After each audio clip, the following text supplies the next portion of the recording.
All right.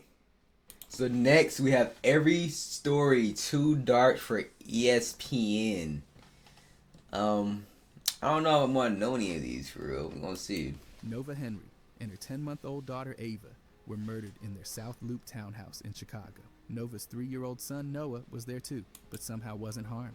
The man behind it, Frederick Goings, a 36-year-old attorney who used to represent Nova during a paternity case against Eddie Curry. They got romantically involved, and let's just say it was anything but healthy. The relationship was a mess. Nova had tried to get away from him more than once. She even got an order of protection in 2007, but canceled it less than 2 weeks later. By January 24th, Frederick had already crossed way too many lines. Evidence showed Nova was holding Ava when she was shot. Noah was left alone with their bodies for hours and told police Frederick did it. He even gestured to keep quiet, which is absolutely chilling. Surveillance caught Goings' vehicles around the townhouse multiple times leading up to the murders. Then he ran off to Michigan City, Indiana, where he was found using a hotel pool and laundry room. Real smooth. Gunshot residue was found in his car. During the trial in 2013, he denied everything. No surprise. But the jury needed only 4 hours to hand him a guilty verdict. He got life in prison, no parole. The judge didn't hold back either, calling him a predator. Eddie Curry ended up with custody of Noah. Nova's family found a way to forgive, somehow. Her mother became a voice against domestic violence, hoping to stop others from falling into the same nightmare Nova couldn't escape. I mean, I guess it is dark stories. I feel like that wouldn't be covered because just like it's dark as shit for one thing, and then I mean it wasn't actually involving any athletes. It's like his athlete's family. When Seattle picked him 12th overall in 2004, he was over 7 feet tall and had real potential, but everything unraveled fast. By the time he was 21, straight from high school, his ACL and missed an entire season. Damn. He tore his lateral meniscus. I've never heard of this nigga. Just couldn't hold up. Seattle passed on, re-signing him in 2009, and he faded from the league with barely a whisper. Despite earning around $11 million, Swift's money problems got loud quick. He bought a mansion in Sammamish, Washington in 2006, but by 2011, he stopped paying for it. The house went into foreclosure. He still wouldn't leave. When photos surfaced in 2013, the place was trashed. There was broken glass everywhere, spoiled food, holes in the walls, and heroin needles on the floor. Guns. Damn! It wasn't a house anymore. It was a hazard. Things got darker in 2014. Police raided a home in Eastside Seattle and found Swift there. He was surrounded by heroin, meth, stolen goods, and enough weapons to arm a small militia. There were sawed-off shotguns, AR-15s, handguns, and thousands of rounds of ammo. Bro, I've never heard of this nigga. He was using heroin and living at the house. By April the next year, he pleaded guilty to having an illegal short-barreled shotgun. He got a 1-year prison sentence and 3 years of supervised release. After getting out in 2016, he tried to stay clean and got back into basketball, just not at the professional level. He's coached kids, played locally. He can coach kids? To the big stage. I guess it's not a violent crime. NBA looked solid on paper. He averaged over 8 points, almost 6 rebounds, and blocked shots. Other than like Eddie Curry, I've not recognized any of these niggas so far. Like that could be another reason why they weren't covered too much. It's like niggas who played in the league 2-3 seasons. Like he meant it. Drafted 13th overall in 1998, he bounced between Denver, Toronto, Sacramento, and Utah. But what no one saw during the games was the bottle. Clark later admitted he never played sober, not once. He drank half to a full pint of gin every day and even snuck drinks at halftime. That started way back in high school. How does a professional athlete, how do you even get to a professional athlete with that type of habit? I feel like it will affect play, right? Into full-on daily blackouts. After his career, daily blackouts? The money and fame made things worse. By 2006, he was facing drug and gun charges and just didn't show up to court. He got slapped with a 30-month sentence, which got overturned because he didn't have proper legal help. But the problems didn't stop there. In 2013, he pleaded guilty to weapons and DUI charges from incidents the year before. One time, a loaded gun was found in his home. You gotta think, this is an NBA player. Think about how much liquor he's drinking on that daily to drink every day from high school to his whole professional career. And he's blacking out on the daily after a certain point. My nigga, like these big niggas like this take a good amount of shit, and then his tolerance is going up from drinking all the time. While he was on parole. Another time, he crashed his car into a telephone. And he's driving and shit, bro. 8 years in an Illinois prison. He ended up serving 4 and got out in July 2017. Since then, look clean in his hometown of Danville. trying to piece his life together. He's owned up to how bad things got and wants to turn things around. Okay. Clark's story isn't just a fall from the NBA. It's what happens when I like when they addiction turn takes shit over around. and there's no real help around. The talent was there, but the pain ran deeper. Rodney Rogers' accident. Say, Rodney it's Rogers gotta be had a more than solid just NBA drinking. career. Even snagged Sixth Man of the Year in 2000. He made around $27 million across stints with Denver, Los Angeles, Phoenix, Boston, New Jersey, New Orleans, and Philadelphia. Then came 2008, and everything changed. While riding an ATI in rural North Carolina, he hit a ATV? lift, flipped over the handlebars, and landed on his head. He shattered his third cervical vertebra and bruised the fourth. The result? Full paralysis from the shoulders down. Doctors gave him a 5% chance of regaining mobility. He needed a ventilator and was transferred to a spinal rehab center in Atlanta. His life instantly became a cycle of care and therapy, with medical costs pushing $400,000 a year. Rogers uses a motorized wheelchair controlled by head movements and requires daily help just to get through basic routines. Emotionally, it hit hard. Depression and suicidal thoughts followed, but his fiancée, Faye Suggs, stayed by him. That support kept him grounded. This is why you need a real down bitch, man. Despite everything, Rogers didn't disappear. He launched a foundation to support others with spinal injuries and began public speaking, pushing awareness and sharing his story. Then in 2024, he filed a lawsuit against Blue Cross Blue Shield of North Carolina. They denied in-home nursing care that had already been declared Bro, these insurance companies, the most shady companies around. They don't, like, used car salesmen are about just as shady as these niggas. Their whole thing is trying to deny claims. I used to have to, like, try to get niggas their claims for furniture and shit, and they were towing niggas on that. So I already know they hold niggas on this side of which insurance. made his condition even harder to manage. Rogers lives with intense challenges every day, but he's turned pain into purpose. His life now centers on advocacy, hope, and resilience. Even when the spotlight's gone, his fight keeps going. And honestly, that says more Bro, than didn't any deserve stat it. line ever could. Nicky Van Exel's conviction. In 2010, the son of Nick Van Exel, Nicky Maxwell Van Exel, shot and killed his best friend, Bradley Bassiaya, inside his home in Garland, Texas. Prosecutors said the motive was brutal and calculated. EO was set to testify about a series of armed robberies they pulled off earlier that year in Houston. 10 days before AO was scheduled to testify, Van Exel... Why you doing all this shit? Yo, dad's in the NBA. Or an ex-NBA player. Nigga, if my dad was an ex-NBA player, I would just hoop. The whole thing would just be basketball and shit. Like, bro, what the fuck? ended it all with a 12-gauge shotgun. After Whoa. the shooting, he didn't panic. He went into cleanup mode. He wrapped I AO's forgot. body in plastic, tossed it into his SUV, and dumped it by Lake Ray Hubbard. Then he went back home. Best friend? This is some YW Millie shit. In a North Dallas creek. Court records show it wasn't just reckless, it was planned. Originally, he was hit with a capital murder charge that was later dropped down to just murder. His defense team claimed it was all a tragic accident during horseplay with the gun. The jury didn't buy that. It only took them about 2.5 hours to convict him. On February 1st, 2013, Van Exel was sentenced to 60 years in prison. Under Texas law, he'll be eligible for parole after 30. Oh, it was in Texas? Them niggas in Texas do not play. Damn, he got more years than TK. Van Exel testified during sentencing. He told EO's family how sorry he was and how nobody should ever have to go through something like that. EO's mother, Eunice Akwe Ayo, stood in court and called out the betrayal. She had treated Nicky like her own son. Now all she had left was grief and the courtroom silence. The fuck made him do it? Greg Oden They didn't. Wait, they didn't. I gotta. This is some shit I gotta Google later. But what the fuck made Ro do it? 2014, police showed up to a house in Lawrence, Indiana, after a domestic violence call around 3:30 in the morning. Inside, they found Greg Oden's ex-girlfriend with visible facial injuries, swelling, cuts, and blood on the furniture. The place was a mess. A flower pot had been knocked over, and a witness, the victim's best friend, told police that Oden had punched her in the face. Oden didn't try to dodge it. He admitted to the altercation and said he regretted what happened. At first, he was hit with 2 misdemeanor battery charges, but a few days later, on August 11th, things got more serious. He was formally charged with felony battery, causing serious bodily injury, along with 2 misdemeanors for domestic battery. I don't think there's nothing wrong to admitting it and feeling bad about it. I don't know about just like telling the cops right away. Maybe like, I don't know.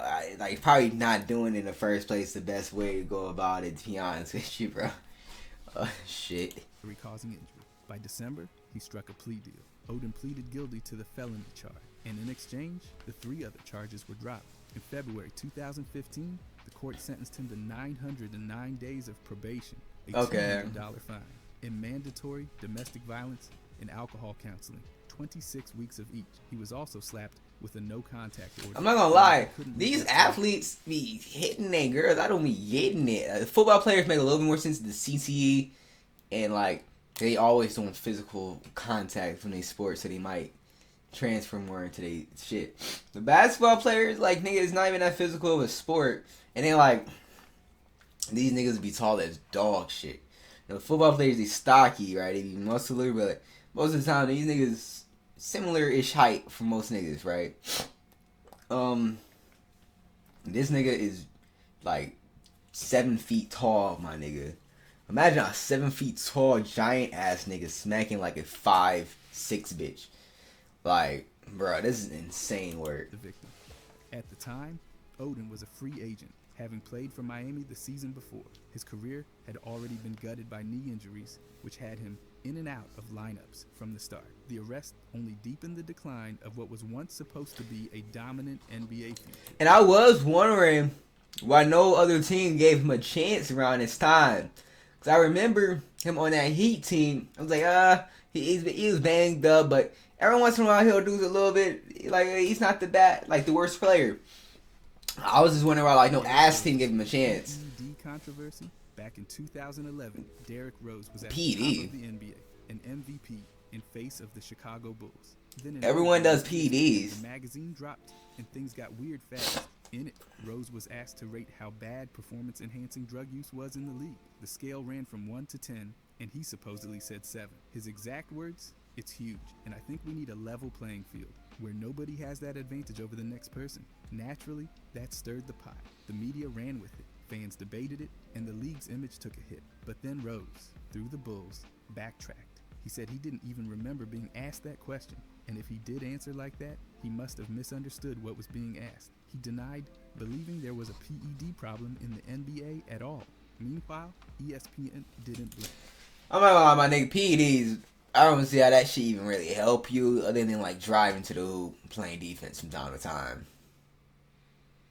And honestly, that shit might fuck up your driving to the physical ability to get to the hoop might be better, but like your finishing ability might be worse. Like, I don't know, you don't really need crazy strength to be an NBA player, great. Like Kevin Durant, not the biggest nigga, tons of skinny niggas. You honestly just need like this good amount way to just drive the hoops where you're not just getting knocked the fuck over every time.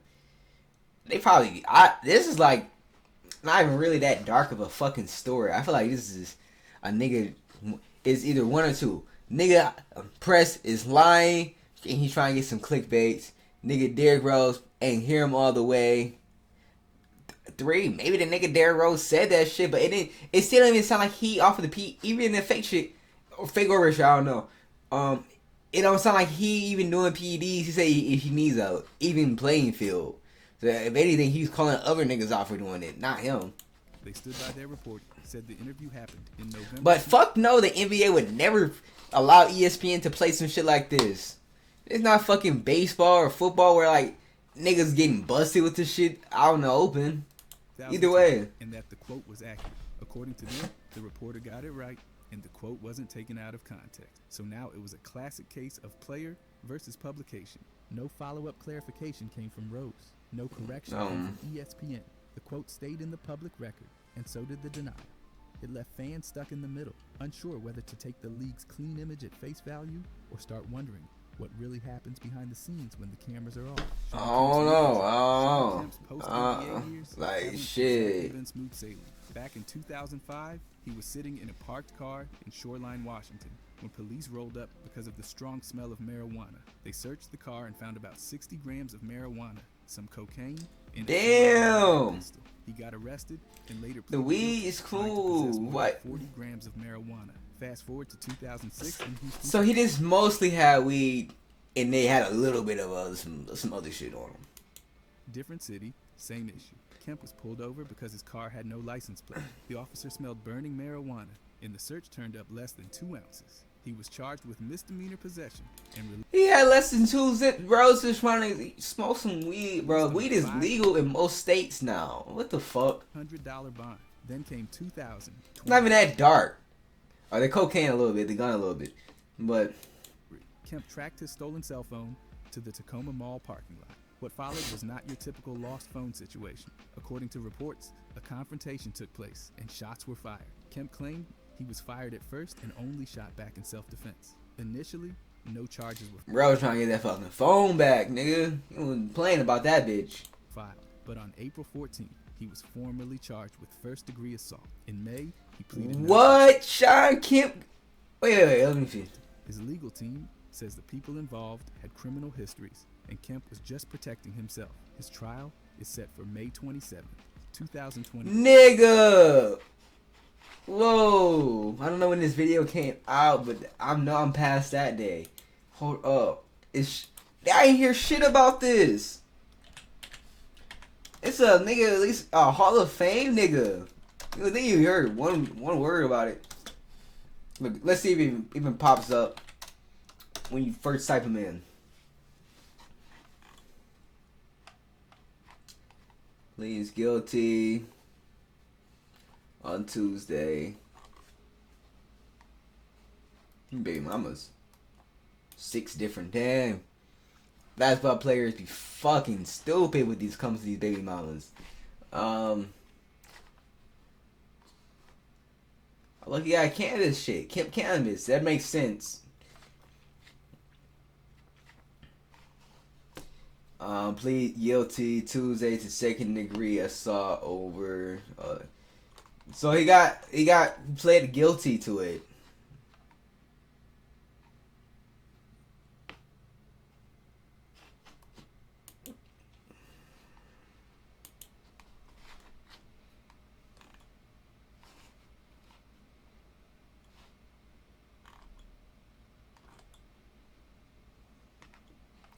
I don't need to see this nigga whole fucking career. He's a Hall of Famer, I think. I'm pretty sure. We're not about to get into this whole rabbit hole. He was a very good player in the NBA. But, damn. Yeah, bro. I don't know. He YN at heart. 25. Kemp's been through multiple arrests and now faces a serious charge.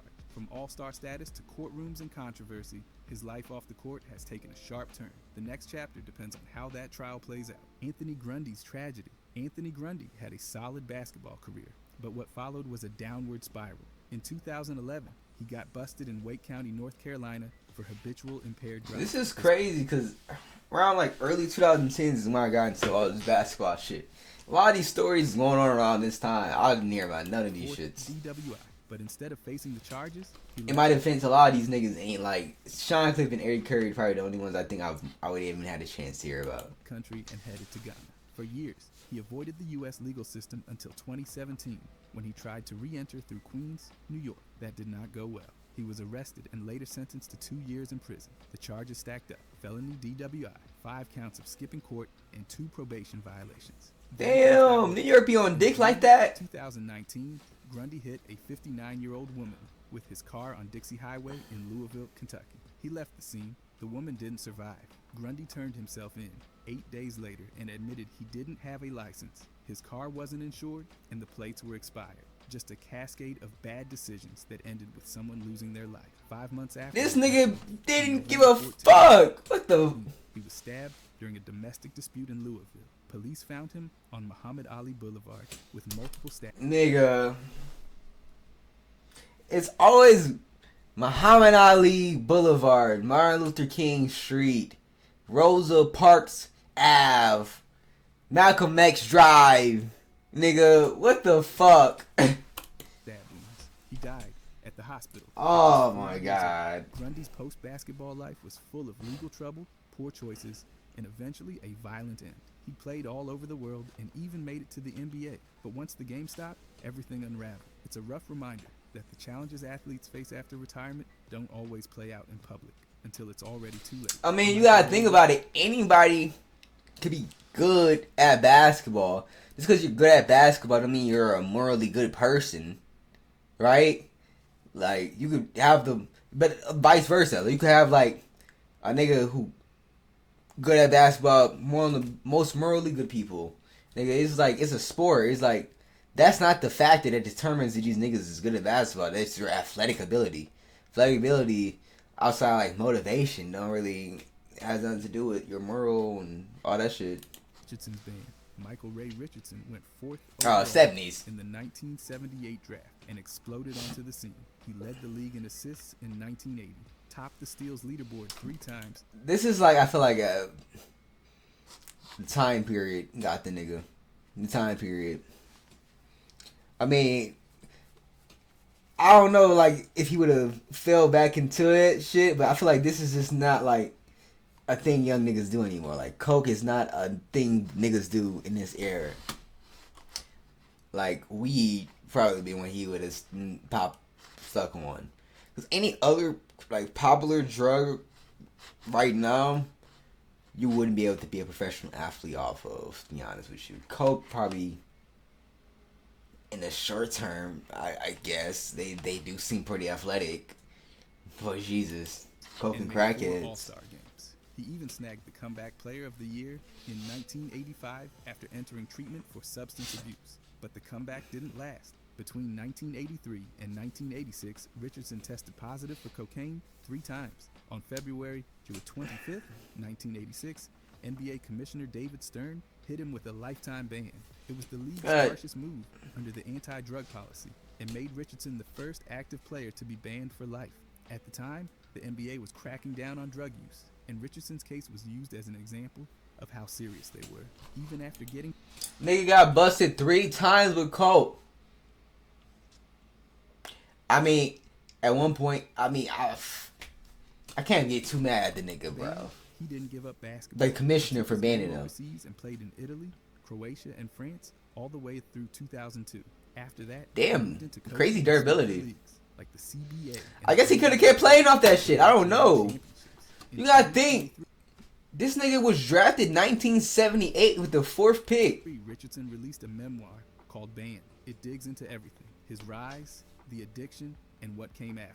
These days, he's not just talking about the past. He's running youth basketball clinics, working as a kindergarten teacher, and co-owning... This nigga bounced back. This is what I like to see. ...beauty salon with his wife. His story runs the full range. Stardom, collapse, survival, and reinvention. The league might have closed its doors on him, but Richardson found his way... Give this nigga a movie! Mattered, even if it wasn't in front of packed arenas. This nigga need a movie. It's about all like substance abuse and stuff. Like, show you the dark side of it and then how to bounce back. In September 2013, a Houston nightclub turned into a low-light reel when Steven Jackson and Steve Francis got into it during a live... I'm not gonna lie, Steve Francis and Steven Jackson, nigga, I could tell you that's a bad combination. Nigga, that's like Ron Artest and fucking Shaq hanging out, or it's like Ron Artest hanging out with Dennis Rodman. Nigga, I don't know how well that shit about to go. And Edwards and I don't fucking know. I'm just saying that shit. I know that shit don't blend. Jackson, who was going by his rap name Stack 5, was on stage when Francis came up behind him. Whatever was supposed to happen clearly didn't, because Jackson ended up with his hand on Francis's throat. The whole thing was caught on video and made the rounds online. Social media got loud fast, but legally, nothing happened. No charges, no arrests, just grainy footage of 2 former NBA players throwing away cool points in a crowded club. Later, this is a boy scrapping a little bit. It went at a little small argument. Jackson went on ESPN's Highly Questionable and explained the beef, or lack of one. He said they were never friends, never hung out, never even ran in the same circles. According to him, Francis showing up behind him like that was unexpected, especially in a packed space where tension was already high. Francis never publicly responded, and both of them moved on. But the moment stuck. It became another entry in the growing list of post-retirement missteps. Athletes navigating a spotlight. This is a small squabble. Just shifts to a different kind of stage. It didn't end careers, didn't land anyone in court, but it definitely threw more attention on how quickly things can go sideways when pride and past reputations clash in a public space. William Bedford's fall. William Bedford came into the league Damn, with that size crack and shit was potential, going 7 hard. feet tall, 6th overall pick in 1986, and early stints with the Suns and Pistons. He even landed on Detroit's championship roster in 1990. But off the court, things were Lucky ass drugs nigga. pulled him away from the game. They already had and one eventually before. ended his NBA career. After basketball, his addiction didn't fade. It grew. In 2001, police in Michigan caught him transporting 25 pounds of marijuana. That should have been a wake-up call. So I'm from Michigan. Niggas love weed out here. I don't know what to tell you. Like, that's not even that crazy. But things got worse. By 2003, Bedford was convicted of possessing cocaine with intent to distribute. No, that's a little crazy. That part, that's a little crazy, yeah. That landed him a 10-year prison sentence. Prison wasn't just time served, it was survival. Bedford talked about near violence, threats, and navigating constant danger. For a guy who once stood under NBA lights, that fall was steep. Watching his former team win the title while he sat in rehab only made it more painful. After getting out in 2011, Bedford Nigga, Pistons would have won that shit without him. That nigga is not a viable role player. had to turn the page. Die hard Pistons fan. And coaching, using his experience to warn others about what happens when choices spiral. He shared his story with young athletes, showing them how fast things can slip and how hard. Nigga played 2 minutes per game. For the Pistons, at least. I don't know. Bedford's journey doesn't wrap up cleanly, but he's out there trying to make a difference now. Lessons learned the hard way, passed down to keep someone else from going the same route. Leon Smith's breakdown. Leon Smith's path to the NBA was built on raw talent and tough circumstances. The picture they use of this nigga look like a nigga who's ready to fucking crash out over the dumbest topic. I met like so many niggas like this. It's like you see them like this, chat with the nigga for 5 minutes, and either he's try to crash out on you, or you can sense this shit and get the fuck on.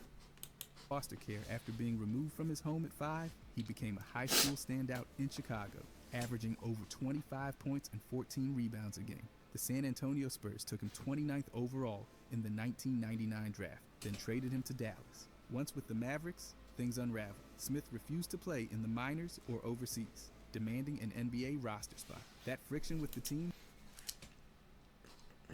Man, I would have waiver wired this nigga right there. limited his chances. Then, in November of that same year, things got tragic. Smith had a full mental health crisis. He smashed a car window with a rock and tried to take his own life by swallowing around 250 aspirin. He was hospitalized in a psychiatric facility immediately after. Not long after his release, Smith got arrested twice within 24 hours for threatening his ex-girlfriend and damaging property. The Mavericks suspended him and bought out his contract for $1.2 million, spread out over 10 years. By February 2000, he was released. Smith kept trying to bounce Wait, back. 1.2 mil spread out 10 years?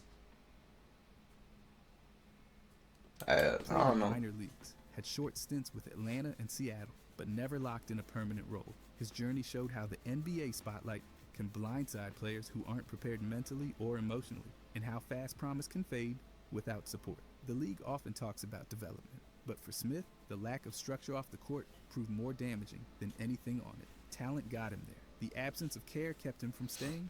Darius Miles I feel like the NBA is a little bit better now. At least when it comes to the mental shit. I feel like they weren't as bad as like the fucking NFL. But yeah, they're a little bit better now. Especially with development stuff. They have to go G League and shit.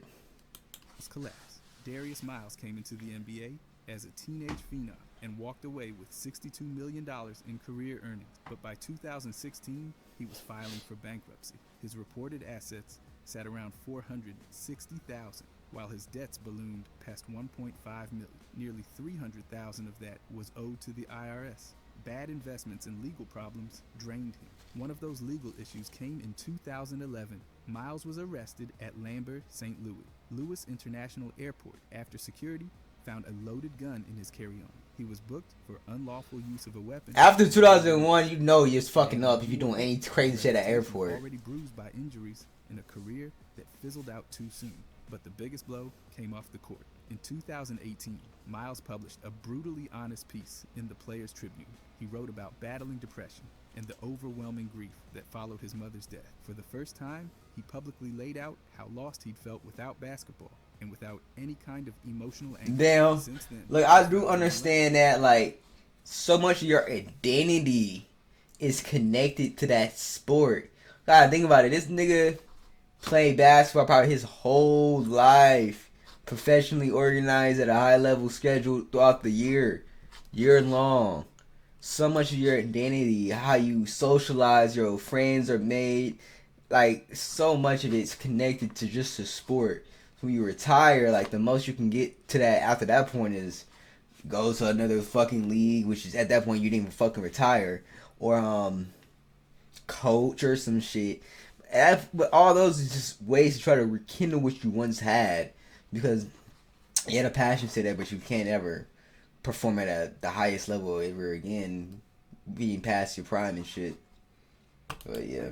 Starting in 2019, he's co-hosted the Knuckleheads podcast with Quentin Richardson. The show brings in NBA guests and covers everything from rookie years to real-life struggles. It's given him a new voice and a second chance to be heard for more than what he lost. So I've never seen it, but hey, I like when these niggas bounce back on these shits. Darius Miles' story cuts deep. It's a reminder that money and talent... His wasn't as bad as a lot of the other ones.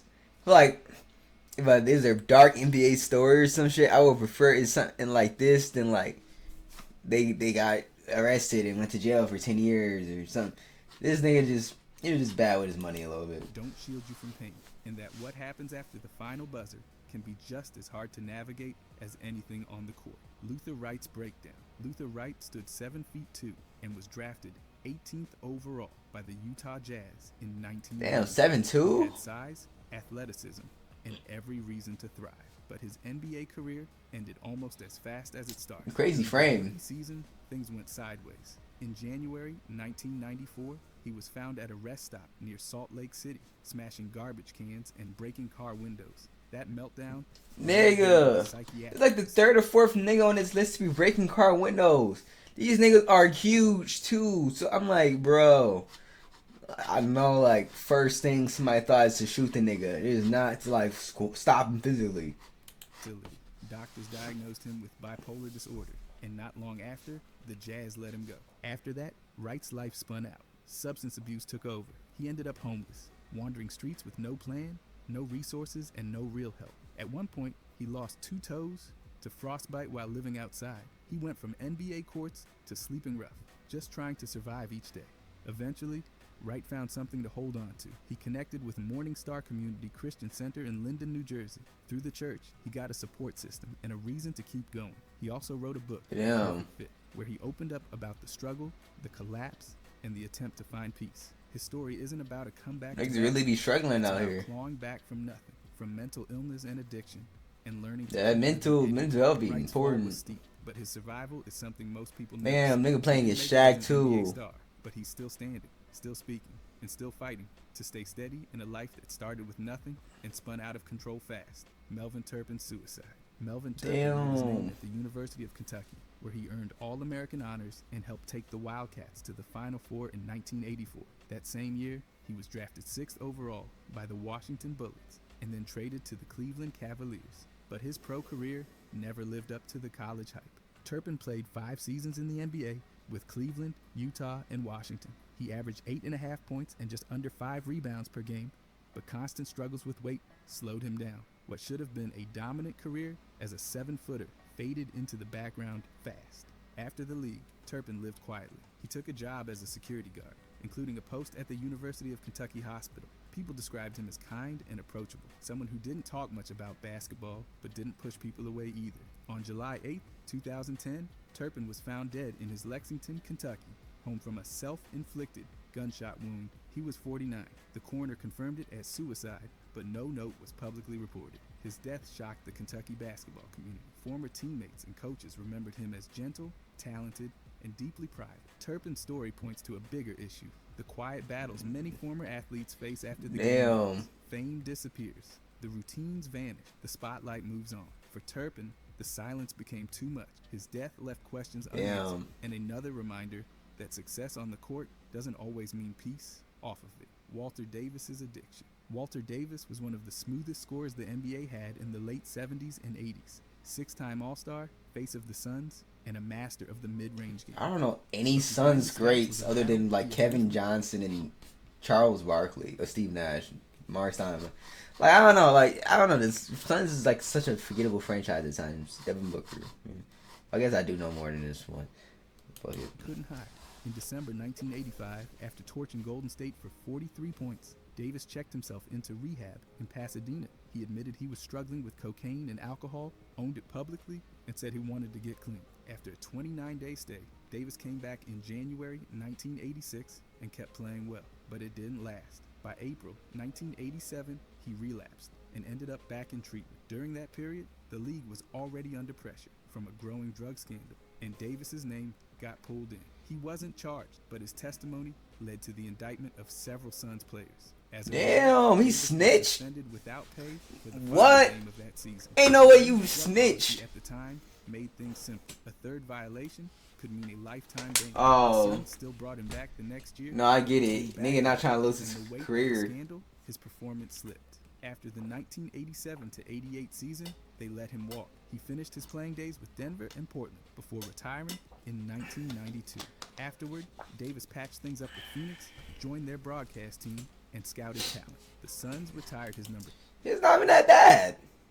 He snitched on his couple teammates, got a little something, but it wasn't too bad where he got kicked out of the league. 6 in 1994.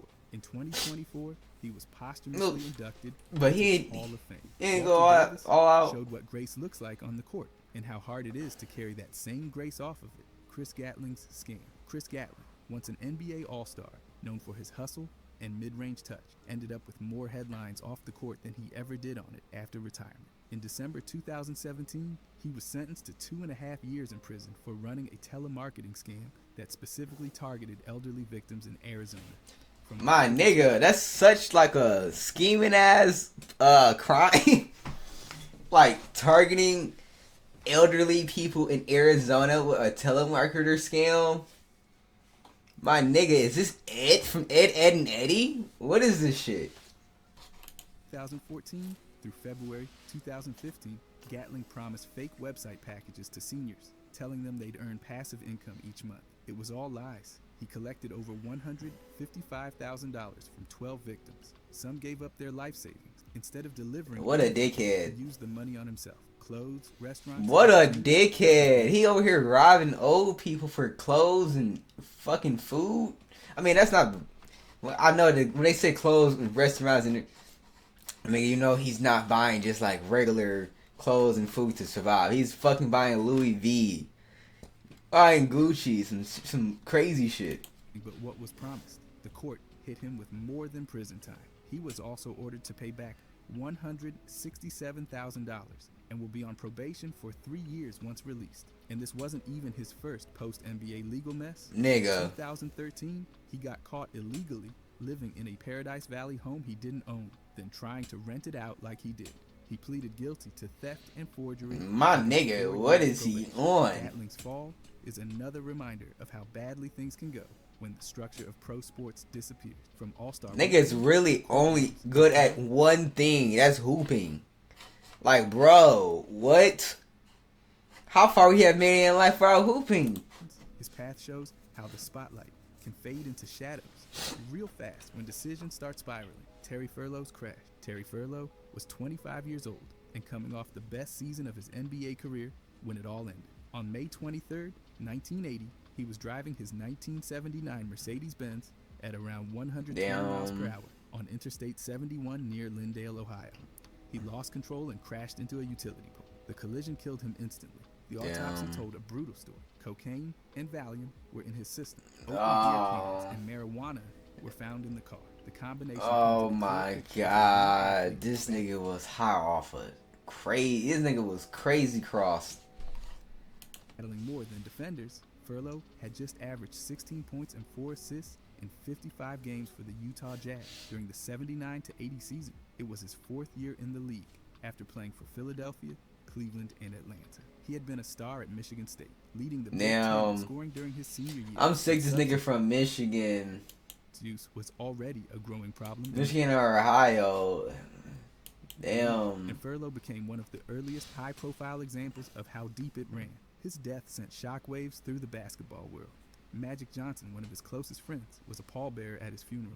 Furlough's story didn't Damn. get the spotlight it deserved at the time, but for those who knew him or watched him play, the talent was real. So was the struggle. He wasn't just another cautionary tale. He was a rising star. That means that nigga got a natty too, because if he was Magic Johnson's teammate, they beat Larry Legend in Indiana State that year. Am I tripping? Yeah. How high he could go. James and Curry's 13 arrests. James and Curry's basketball story started like a fairy tale. Record-breaking scorer in North Carolina. More points than Michael Jordan. Top recruit in the country. But it didn't take long for things to get off the rails. In 2004, he was arrested in a drug sting and charged with multiple felonies tied to marijuana distribution. That cost him his scholarship to the University of North Carolina. He pivoted to Oklahoma State. Nigga. And got drafted 50. I guess it's not too bad. You just go to like but he never played a decent league. Curry's name became more known Bruh. in police reports than box score. Over the years, Nigga just went to a decent school, but nigga fucked it up in the pros anyway. It don't even matter. Shit. Oh. What's that? Nigga, I was hitting the wrong one. I was leaning back. Leaning back.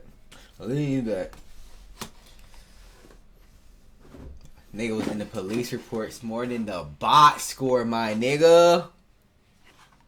This nigga got more shots off the court than on the court. Ain't no way. This nigga got more steals at Target than at the Target Center. It's insane. Oh my god. Racked up 13 arrests. There was the 2008 arrest in Boise for urinating in public and resisting arrest. In 2014, Look at all his R. Kelly he was shit. arrested in Oklahoma for weed and giving fake info to an officer. Those are just two from the list, but the pattern was consistent. We not that bad, gang, but this nigga just like a consistent fuck up. With the law, mostly drug and conduct related, over and over. His actual NBA debut came in 2010 with the Clippers. It lasted exactly 3.9 Of course it's the seconds. Clippers. That's the shortest career in league history. After that, Curry played overseas, bounced through 4 winners, seconds. and never stuck. In 2017, he crashed his car while reaching for 4 seconds, my nigga? What, they taking the starters out and just let the buzzer go down? Nigga, 4 seconds not even a whole possession. Nigga, that's not even half a possession. A quarter of possession. That's insane. phone.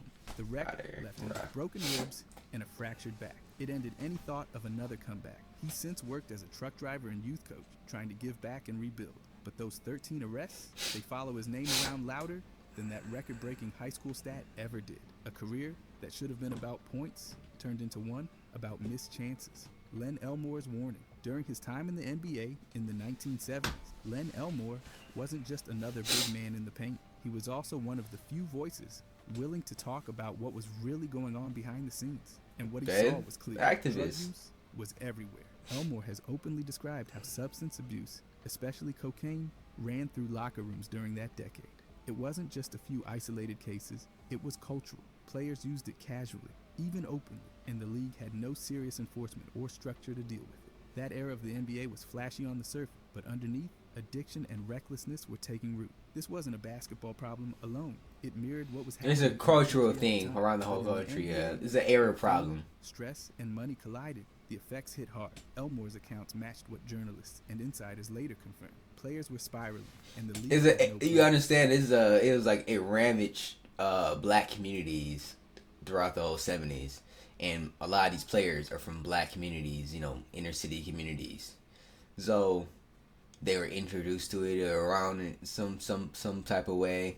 If they're not doing it, then they probably have a friend doing it. He's seen friends, and it's at the point. And this is like an era where like this shit is like niggas pulling up with a blunt and like just whipping that bitch out or some shit. It wasn't until the 1980s that the NBA started putting real drug policies in place. By then, several careers had already burned out. Elmore's perspective helps connect those dots. How the league's golden age was also a warning sign, and how ignoring the off-court realities came at a heavy price for a generation.